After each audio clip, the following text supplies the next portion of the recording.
pinned to a wall inside the All England Club this week, and printed on it in a font no one is meant to admire is the number 29. Above the number is a name, Alexandra Eala. The card itself is unremarkable. I think you have to give yourself grace while also being brave. The kind of small, bureaucratic placard the All England Club uses to label every seeded player on the drawboard. You could walk past it, most people will, but that card is the receipt for something. It is the paperwork at the end of a very long sentence, and the sentence began years before anyone outside Manila knew how to pronounce her name. Eala's not had too many wins in Grand Slam events, we have to say that, but she is good on grass. She got to the final at Eastbourne last year. She won the title in Birmingham. She is 21 years old, she is the world number 30, and as of this week, she is the first Filipina ever seeded at a Grand Slam. The card doesn't say any of that. The card just says 29. Tonight, on the eve of Wimbledon 2026, we are going to find out what that number is hiding. Wimbledon begins tomorrow, Monday, June 29th. Eala enters seeded 29th, fresh off a 6-week grass court run that took her from a Birmingham 125 title on June 7th to a Berlin semifinal a week later, to a first-round loss in Bad Homburg 6 days ago. Today we're going to do something different. We're going inside Alex Eala's daily routine, the real habits behind her climb to the WTA Top 30, and we're going to do it using only what she has actually said on record, plus what the people around her have said on record. She has trained at the Rafa Nadal Academy in Mallorca since 2018, coached by Joan Bosch. She is left-handed, which is a routine in itself, a structural feature opponents have to game plan around every time she walks on a court. That is the curtain. We are about to pull it back. Here is the trouble with a story like Eala's, and you should know it before we go any further. The spectacle is loud. A 29 seeding announced with fanfare. A possible second-round match against Serena Williams on a wild card if she wins her opener. A doubles partnership with Venus Williams that began last week in Bad Homburg. An Andy Roddick podcast episode dedicated entirely to her in March. The center court storyline is already writing itself, and 100 social media accounts have already filled in the rest. Speculative morning routines, an exact breakfast menu, a 5 a.m. wake-up call, lifestyle videos built around food she has never confirmed eating. None of that is in this script. Eala has not publicly disclosed the granular shape of her daily mornings. What she has said on record, and what the people who work with her have said on record, is enough. It is, in fact, the entire point, because the gap between the spectacle and the routine is the whole story. The spectacle is the seeding card. The routine is what put her name above the number, and the routine is unglamorous in a way that almost nothing about tennis at this level is supposed to be. Sunscreen, an outfit she likes. I really like caldereta. I also love sisig. Hair she has fixed the same way, a warm-up. A physio session with a man whose name you almost certainly do not know. A coach in the player's box who has been there since she was 14. The hero in this story does not win because her routine is magical. She wins because it is consistent. That is the tension we are going to sit inside for the next 15 minutes. And the evidence for it is on the record. Start with what the seeding actually represents, because seeding isn't a vibe. It is an arithmetic outcome.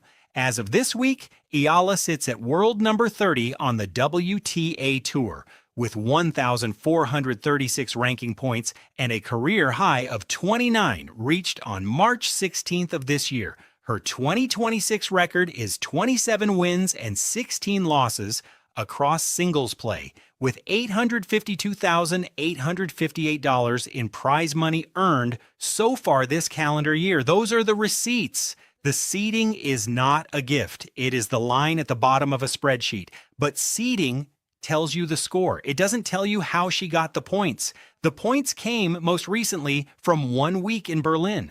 On June 18th, in the round of 16, Eala played Elena Rybakina, the world number 2 at the time, a Wimbledon champion, a player whose first serve is widely considered the heaviest weapon on the women's tour. Eala won 7-5, 6-4. It was her first career win over Rybakina, and her 5th career win over a top 10 player. She did not go home after that. She played again the next day. On June 19th in the quarterfinals, she beat Elina Svitolina 6-3, 6-4 in 1 hour and 23 minutes. Back-to-back top 10 wins, less than 24 hours apart on grass, the surface that is supposed to punish small frames and recovery legs the hardest. That kind of turnaround is built, not improvised. You do not borrow that from talent. You bank it slowly, over months and years of being in bed by a certain hour and on a physio table by another. The Berlin run ended in the semifinals against Linda Noskova 6-2, 6-4, but the damage to the ranking math had already been done. Take a breath here, because there's a temptation watching footage like that to make it sound like a montage. It wasn't. It was a Wednesday and a Thursday. It was 2 days of work that looked from the outside like a miracle and from the inside almost certainly like a Wednesday and a Thursday. That distinction matters. That distinction is the whole video.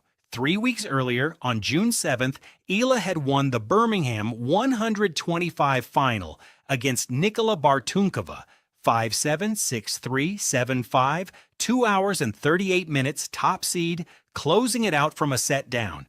It was her second career WTA 125 title after Guadalajara the previous year. At the trophy ceremony, she said something that becomes more interesting the more you listen to it. I am so honored to be lifting this trophy today. Lifting this trophy does not mean that I will be among the greats yet, so I am motivated to keep working. I am so honored to be lifting this trophy today. Lifting this trophy does not mean that I will be among the greats yet, so I'm motivated to keep working. Not yet, her own words. So what does the work actually look like? The most direct on-record answer she has given came in an interview with Couture last August, where she described her match day routine in plain terms. A warm-up, eating before. I like to look good. I like to have my outfit. I like to fix my hair. Sunscreen as non-negotiable. That is the actual quote. That is the actual routine. There is another layer, the part she doesn't post. Her coach, Joan Bosch, a fixture at the Rafa Nadal Academy, has been with her since she was a teenager and has spoken at length to ABS-CBN about her work ethic on record. Her fitness and medical lead at the academy, Luke Bauza, was credited by her own camp on Instagram for rehabbing the shoulder injury that had threatened to interrupt her hard-court season earlier this year. Two names, Bosch and Bauza. Two names you probably didn't know an hour ago. And the receipt for all of that, as the coaching, the physio, the unglamorous repetition, came 3 weeks ago in Berlin against Rybakina, then against Svitolina on consecutive afternoons. The seating card on the All England Club wall is the delayed receipt for those 2 days. That is the climax of this story, and it is small enough to fit on a piece of cardstock. Pulling back then to the outside voices, because routine is a thing you can describe, but it gains weight when other professionals confirm what they see. Andy Roddick, a former world #1 and U.S. Open champion, dedicated an entire episode of his podcast, Served, to Eala in late March. He co-hosts the show with John Wertheim, the senior writer at Sports Illustrated and a 60 Minutes correspondent, two of the most credentialed tennis voices in American sports media. They called her, in their newsletter, the pride of the Philippines. They described her trajectory as a meteoric rise and her status accurately as a national hero. Roddick on the episode teased her about her maturity, joking characteristically that she seemed to him to be secretly 47 years old underneath the 21. He meant it as a compliment, and a specific one. Players who carry themselves the way Eala carries herself in interviews, measured, low volume, deflective in a way that isn't false modesty, but something closer to professional reflex, usually picked that up from someone. In her case, the someone is Joan Bosch. Bosch told ABS-CBN in the network's feature documentary Born for Center Court that what separates Eala isn't a single weapon, but the steadiness of her preparation. Remember the promise of this video, the real habits, not the imaginary ones. Here is what real looks like. A coach who has been in the same chair for years, a fitness lead who quietly puts a shoulder back together, a U.S. Open champion who watched enough of her tape to commit a podcast hour to it. That is the validating chorus. None of it requires invention. Now widen the frame, because this seeding is not happening in a vacuum. The Wimbledon women's draw This year includes a generation of players Eala's age and younger, including Emma Raducanu, the 2021 U.S. Open champion, who is seated one spot behind her at number 30, Eala at 29, Raducanu at 30. That is the company. That is the room. And the math of how she got there matters beyond her own ranking, because no Filipina has ever been seated at a Grand Slam before. Not at Wimbledon, not at the U.S. Open, not at Roland Garros or in Melbourne. Southeast Asia has had Grand Slam presence on the men's side intermittently for decades, but the women's draw has never carried a Filipina seed into the second week's bracket math until now. The cultural reaction has matched the moment. Reddit's r/Philippines and r/TennisPH threads carrying the seeding announcement crossed 300 upvotes within hours of the bracket leaking.